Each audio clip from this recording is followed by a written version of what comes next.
السلام علیکم ورحمۃ اللہ وبرکاتہ۔ محترم بزرگوں اور ساتھیوں، ہم ماہ رمضان میں مکمل عبادت تو کر لیتے ہیں، ماہ رمضان کے بعد ہم اچانک سے عبادت سے دور ہو جاتے ہیں، کیونکہ ہمارا جو نفس ہے یہ اندر کا دشمن ہے اور شیطان باہر کا دشمن ہے۔ یہ دونوں مل کر ہمیں اللہ کی عبادت سے روکتے ہیں اور ہمیں گناہوں پر لگاتے ہیں۔ اولیاء کرام کی زندگی ہمارے لیے ایک بہترین مثال ہے۔ حضرت ذو النون مصری رضی اللہ تعالیٰ عنہ کا ایک مختصر سا واقعہ ہے۔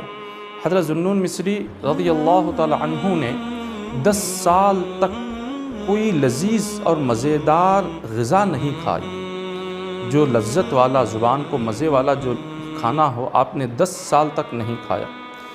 ایک دن عید کی رات آئی، صبح میں عید تھی، تو آپ نے اپنے نفس سے کہا کہ کل عید کا دن ہے، چلو کچھ چند لقمے لذیذ غذا کے کھا لیں گے۔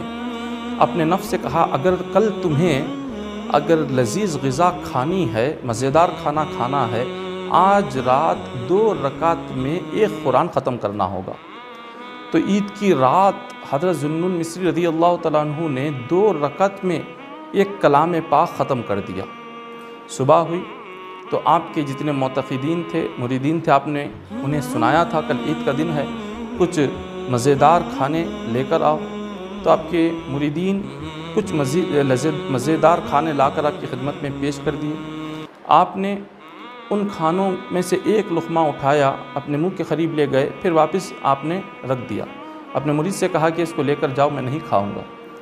مریدین نے پوچھا آپ نے خود خواہش ظاہر کی تھی کھانے کی، ہم نے اسی لیے لے کر آئے ہیں، اب اچانک سے کیا ہوا، آپ کیوں منع کر رہے ہیں؟ حضرت ذو النون مصری فرماتے ہیں جب میں نے ایک لقمہ اٹھایا کھانے کے لیے تو میرے نفس نے کہا اے ذو النون، تو نے 10 سال تک مجھے تڑپایا، لیکن 10 سال کے بعد آخر کار میں نے اپنی بات تجھ سے منوا ہی لی۔ 10 سال کے بعد تو آخر تجھے میری بات ماننا ہی پڑا، بس اتنا سننا تھا۔ آپ نے نفس سے کہا اے نفس، اگر یہ بات ہے تو تجھے اور 10 سال تک اسی طرح بھوکا پیاسا رکھوں گا، تجھے ایسی مزیدار کھانے نہیں کھلواؤں گا۔ یہ بزرگان دین کا طریقہ دیکھیے، بزرگان دین کا کیا طریقہ تھا۔ 10 سال تک زبان کو لذت والی غذا نہیں کھلاتے تھے، نفس کو ایسے مارتے تھے۔ مگر آج ہمارا کیا معاملہ ہے، نفس نے جو چیز مانگا، جو خواہش ہوئی، اس کو پورا کر دیتے ہیں۔ اسی سے ہم اللہ سے دور ہو جاتے ہیں۔ جتنا نفس کو ماریں گے، جتنا اپنی نفسانی خواہشات کو ہم ختم کرتے جائیں گے، اتنا اللہ کے قریب ہوتے جائیں گے۔ اور جب بندہ ان چیزوں کو ختم کرتا ہے تو اللہ کیا مقام عطا کرتا ہے۔ حضرت ذو النون مصری رضی اللہ تعالیٰ عنہ نے جب اپنے مریدین سے کہا کہ میں نہیں کھاؤں گا، لے کر جاؤ، اتنے میں دروازے پر دستک دی۔ ایک شخص ایک بڑا سا برتن لے کر ذو النون مصری رضی اللہ تعالیٰ عنہ کی خدمت میں حاضر ہوا اور کہا کہ یہ آپ کے کھانے کے لیے لایا ہوا ہوں، آپ کھا لیں۔ آپ اس کو جانتے نہیں تھے، پہچانتے نہیں تھے۔ آپ نے کہا کہ بھائی تم ہو کون؟ میں تو یہ ساری چیزیں نہیں کھاتا، میں نے تو اپنے مریدین کو پہلے سے ہی منع کر دیا۔ تو اس نے کہا یہ میں لے کر نہیں آیا ہوں، بلکہ یہ خود حضور علیہ الصلوۃ والسلام آپ کے پاس بھیجے ہوئے ہیں۔ حضرت ذو النون مصری رضی اللہ تعالیٰ عنہ پریشان ہو گئے۔ آپ نے کہا کیا حضور نے بھیجا ہے؟ اس شخص نے کہا کہ ہاں، میں نے کل رات یہ ساری چیزیں اپنے لیے بنائی ہوئی تھی۔ آقا علیہ الصلوۃ والسلام خواب میں تشریف لائے اور فرمایا یہ سب اگر تو قیامت کے دن میرا دیدار کرنا چاہتا ہے تو یہ سب کچھ لے جا اور ذو النون مصری کو کھلا دے، اور ذو النون سے کہنا کہ آج کے دن کے لیے تھوڑی دیر تک اپنے نفس کی بات کو مان لے اور اس میں سے کچھ لقمے وہ کھا لے، اور یہ میرا حکم ہے۔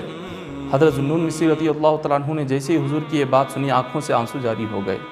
جب بندہ اللہ کو راضی کرنے کے لیے اپنی نفسانی خواہشات کو مٹاتا ہے تو اللہ تعالیٰ اسے خود کھلاتا ہے۔ حضور علیہ الصلوۃ والسلام اس کے گھر پر آقا علیہ الصلوۃ والسلام توشہ بھیج رہے ہیں۔ حضرت ذو النون مصری فرماتے ہیں میں یہ صرف حضور علیہ الصلوۃ والسلام کی فرما برداری کے لیے کھا رہا ہوں، حضور کا حکم ہے، اس حکم پر کو پورا کرنے کے لیے میں یہ کھا رہا ہوں۔ آپ نے چند لقمے کھائے اور پھر اسی طرح آپ پھر عبادت میں مصروف ہو گئے، اور اپنے نفس کو آپ نے پھر کئی سالوں تک لذیذ غذا کھلائی نہیں۔ تو یہ اللہ والوں کا طریقہ ہے، وہ صرف رمضان کی حد تک ہی اپنے نفس کو نہیں مارتے۔